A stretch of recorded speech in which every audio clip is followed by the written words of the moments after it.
Hi అండి, అందరికీ నమస్తే. Welcome back to our channel Dishita talks. ఈరోజు మన వీడియోలో చాలా సింపుల్గా, టేస్టీగా, క్రిస్పీగా ఉండే గులాబీ పూలు ఎలా చేయాలో చూపిస్తానండి. ఇవి ఎన్ని తిన్నా కానీ మొహం కొట్టవు. చాలామంది ఇష్టంగా తినేస్తూ ఉంటారు. వీటిని చేసుకోవడం ఇంట్లోకి రాక బయట కొనుక్కొని తెచ్చుకుంటూ ఉంటాం కదా. కానీ ట్రెడిషనల్ గులాబీ గుత్తుతో ఈజీగా టిప్స్తో ఎలా చేసుకోవాలో మీకు చూపిస్తాను.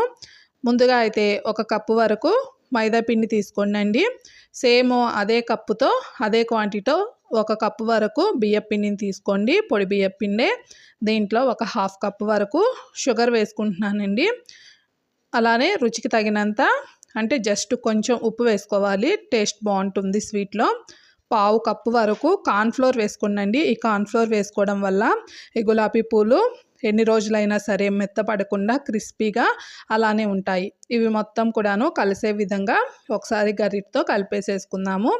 ఇప్పుడు వాటర్ తీసుకొని మొత్తం ఒకేసారి వేయకుండా కొంచెం కొంచెంగా వేసుకుంటూ పిండి మొత్తాన్ని అయితే కాస్త గట్టిగానే కలుపుకోండి. తర్వాత మరి కొంచెం వాటర్ వేసుకుంటూ దీనిని కలుపుకుంటూ ఉండాలి. కార్న్ఫ్లోర్ వేయడం వల్ల క్రిస్పీగా వస్తాయి అని చెప్పాను కదా. అలానే షుగర్ కూడాను నేను పౌడర్ చేయకుండా డైరెక్ట్గా వేసేసాను అండి. ఇలా మనం కలుపుతూ ఉండడం వల్ల షుగర్ కూడాను మొత్తం దీంట్లో కలిసిపోతుంది అన్నమాట.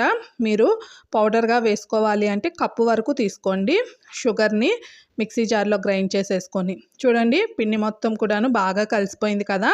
ఇలా మొత్తం కలిపిన తర్వాత చూడండి, మనము గరిటతో వేస్తే ఈ కన్సిస్టెన్సీ వచ్చే వరకు, రిబ్బన్ కన్సిస్టెన్సీలో ఉండే వరకు పిండిని కలుపుకుంటే సరిపోతుంది.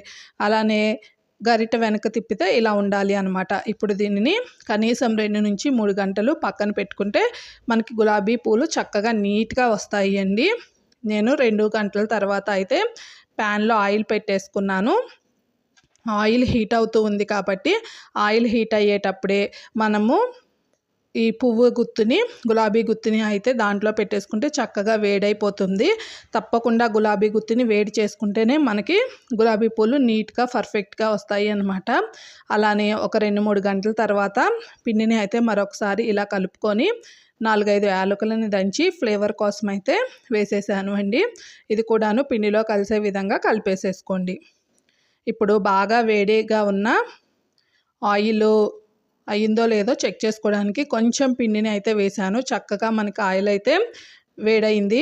ఆయిల్ అయితే బాగా వేడిగా ఉండాలండి. ఇప్పుడు దీంట్లో నుంచి ఇలాంటి చిన్న చిన్నవి ఉండకుండా తీసేసుకొని బాగా వేడిగా ఉన్న గులాబీ గుత్తిని పిండిలో డిప్ చేసేసుకోండి.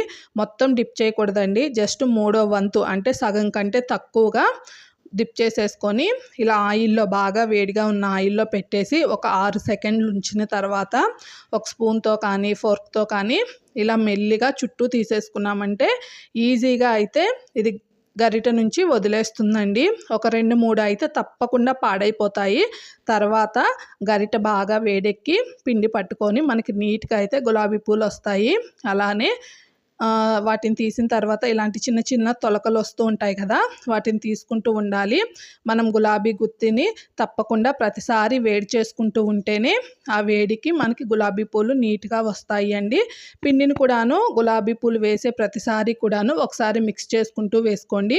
పిండి మనం వేస్తూ ఉండగా థిక్గా అయిపోతూ ఉంటే కొంచెం వాటర్ని వేసుకొని కలుపుకుంటే పిండి మనకి పర్ఫెక్ట్ కన్సిస్టెన్సీలో వస్తుందండి. ఇలా వీడియోలో చూపించిన విధంగా చేస్తూ ఉన్నామంటే మనకి గులాబీ పూలు చేసుకోవడం చాలా ఈజీగా పర్ఫెక్ట్గా వస్తాయి. దీంట్లో టిప్స్ ఏంటంటే, మనము కొత్తగా తీసుకున్నప్పుడు ఈ గులాబీ గరిటని తప్పకుండా ఒక 2-3 రోజులు ఆయిల్లో డిప్ చేసి వదిలేసాము అంటే మనకి ఆ ఆయిల్లో ఈ గులాబీ గుత్తి నానిపోయి పర్ఫెక్ట్గా గులాబీ పూలు వచ్చేస్తాయి. చూడండి ఎంత ఈజీగా మనకు వచ్చేసాయో, మంచి గోల్డెన్ కలర్లో అన్నీ కూడాను వచ్చేసాయి. నాకు ఇక్కడ 2 కప్పుల పిండికి 50 వరకు అయితే వచ్చేసాయి అండి గులాబీ పూలు. మంచి క్రిస్పీగా వచ్చాయి. వీటిని ఎయిర్ టైట్ కంటైనర్లో పెట్టుకుంటే ఎన్ని రోజులైనా ఇంతే క్రిస్పీగా, టేస్టీగా వస్తాయి. మనం బయట కొనే పని లేకుండా ఈజీగా ఇంట్లోనే చేసేసుకోవచ్చు.